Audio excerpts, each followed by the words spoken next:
Hello, guys. It's me, Teacher Vivian, and today we're having our second lesson, and our lesson will be about modal verbs. A quick disclaimer before this class.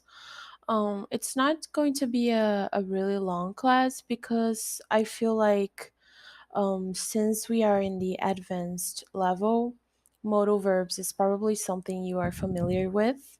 And we are also going to work a lot with exercises because personally, I don't see a lot of views on making extra long classes and where we train basically nothing. You just pay attention to the class and then you're kind of like floating whenever the class is too long. So, this is going to be a rather quick lesson. It's also a quick chapter, a really short chapter in the booklet that I'm pretty sure it will be handed to you soon. And anyway, so today we're talking about modal verbs and modal verbs in the past, and a little PS about the difference of would and used to. So, moving on, we're going to talk about what are modal verbs exactly. So, modal verbs are verbs, auxiliary verbs, in other words, that they accompany the verbs, the principal verbs of the sentence, and their main purpose is to express an idea or maybe make some sort of speculation. So the principal modal verbs, the verbs that we see a lot, they're more usual are can, may, might, shall, must, have to, could, would, ought to, should, and will. So right now we are going to go through basically all of these modal verbs that were listed, and we're going through their meanings and where we can fit them in a sentence, when, on which context we should use them. So, okay, so moving on, we have this little list here, and we're going to start with the most usual. Oh, Jesus, the most usual one, I guess. It's can, and its usual meaning is can. Um, it's really related to permission, ability, capacity, and you can also use it in situations of possibility. So we have an example for each situation. So for permission, we have can I go to the toilet? So it's a pretty usual sentence. It's a pretty usual modal verb. I don't think there is a lot of mystery on it. Sorry. And we're talking about ability. So he can speak three languages, and possibility. We can go to movies. Um, it could be this last sentence. It could be used in both possibilities of um, I mean possibility and permission, I guess, but it's really up to you. So the second one we have may, and it expresses more of when you're requesting something to someone in I think it's a personal opinion, but I think it is a more formal manner when you're asking something, when you're asking to permission. And I think it's more of a fancy way to say it, but it also expresses possibilities and, anyways, permission. So, when we're talking about requests, let's take for instance, Mom, may I go to the party with my friends? Or possibility, it may rain tomorrow. And permission, may I drink some water?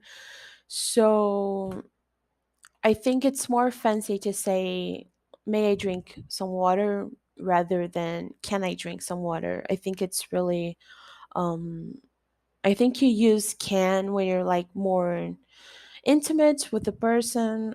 Anyways, so moving on, we have might. And might really deeply expresses possibilities. So it might be sunny, And I think that the main difference here we have on may and might is that may expresses more confidence, like when you're almost sure something's going on, when you're like almost positive that that is a real possibility. So moving on to the next one, we have shall, which means basically you must. And also, fun fact, in British English, it's like you use in a sentence like we shall do this, you shall do this, like you must. So it's really something like it's not that hard. So shall we travel?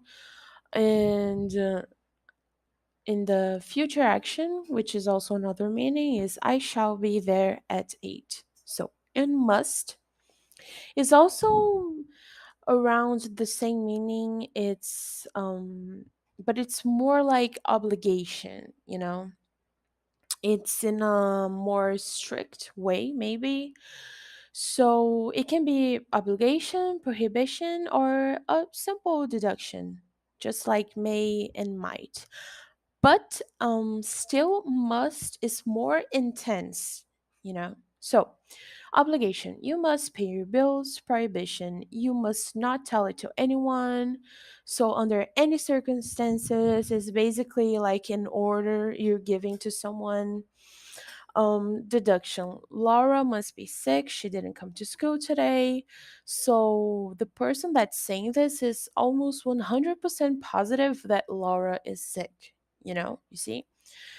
um Anyways, so we have to, which is almost the same meaning, obligation, but also a necessity, like he have to repeat the exercise. We also have could, which expresses permission, ability, and possibility. So could I talk to the director? Ability, she could already sing when she was 4. And possibility, Jane could have been a doctor. So you can notice that a lot of modal verbs work with speculations. Anyways, in would, it's more the meaning is more around of a desire, a request you're making to someone. So when you're making a request, you say, would you help me do the homework? um Anyways, a desire, like I would like to order some pizza, I would like to eat some pizza. I think ought to is kind of unusual.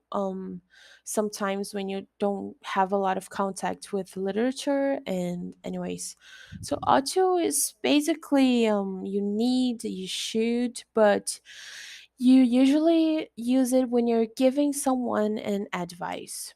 So here you say you ought to call the police.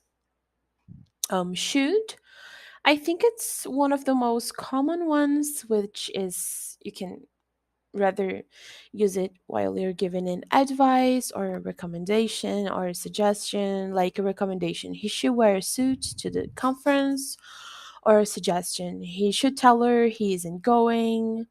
And advice, you should listen to your mother. And will, it's almost, it's like related to a future action. So when you're talking about, when you have some sort of expectation or on something, or when you're talking about something that's going to happen in the future. So let's take for instance here, they will get married next year, right?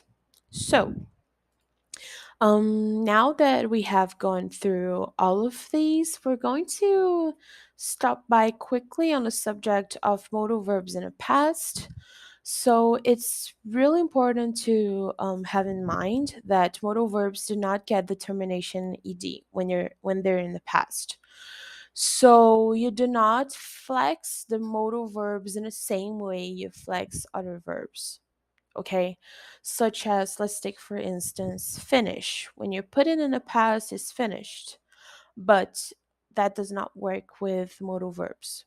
So now we're going to talk about some specific situations, such as the modal verb could is known as the past of the modal verb can. So generally, it's associated to me. I mean, doing something, being able to do something, just like we saw previously. So I was too busy and I could not come to the concert. I did everything I could. So I did everything I could is in the past, and it transmits a past, message. Anyways, so when we talk about may and might, we have already gone through them and we already know they're all about possibilities. So when the sentence is in a past, it's recommended that you use the verb might. But just like I said, may indicates a bigger probability than might. So she might have arrived. Sorry, she might have arrived late. That decision might have offended many people. And another one is would.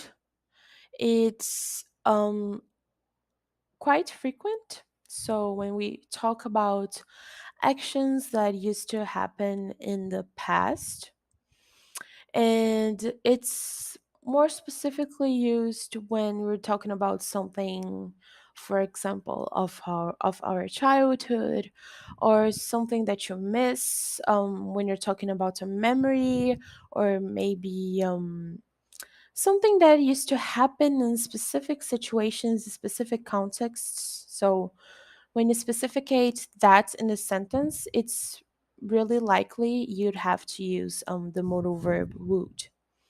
So in Portuguese, it can be translated to conditional verbs like faria, seria, iria, fazia.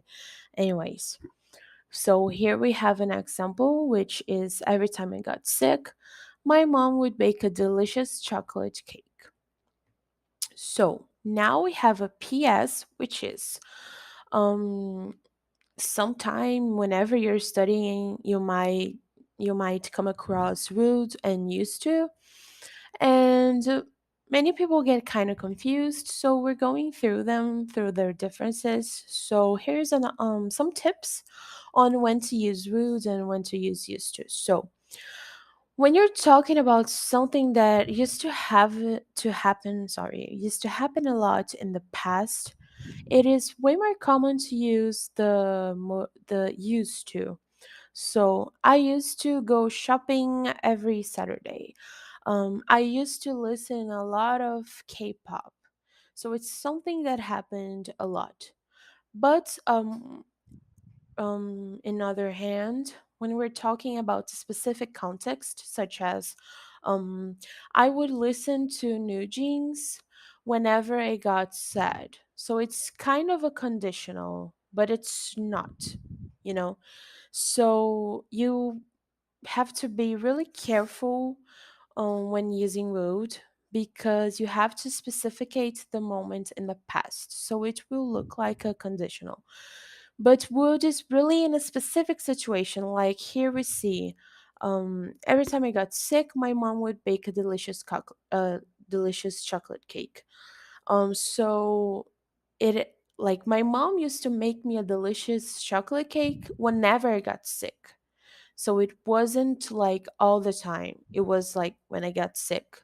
So I think that difference is really clear. So let's take for instance, when I was 20, I would go jogging every day. So you're specifying a certain time of your life. So if you didn't use when I was 20, it would be like I would go jogging every day. So it's like a conditional, so it kind of doesn't make sense. So I would go jogging every day, maybe will make sense in a conversation you're having when you say, "Oh, if I lived near the beach, I would go jogging every day," because that is a conditional. Because I would go jogging every day only if I lived near the beach. So it doesn't make a lot of sense. So we will be when you're using it in a raw form, when you're not specificating any um, span of time or context, you use used to. Okay, so basically that's it. Here's the list we have gone through. And our keyword today is wavering. So I have said this in the last class, but I'm going to say it again. I would like you to write down every keyword and Google their meaning, search their meaning, search how you can apply them to phrases, because my intentions are to expand your grammar, to expand your vocabulary, and anyways. So today's homework will be the workbook exercises. You can deliver the answers to me on Friday, because on Friday I will also hand out another load of homework. So that's pretty much it. Thank you for being in this class. I hope it was useful to you somehow. And in case you have any doubts, you can text me. You are completely free to text me or email me, write me wherever you want to. And that's it. See you next class. See you on Friday at 7 p.m. Bye bye.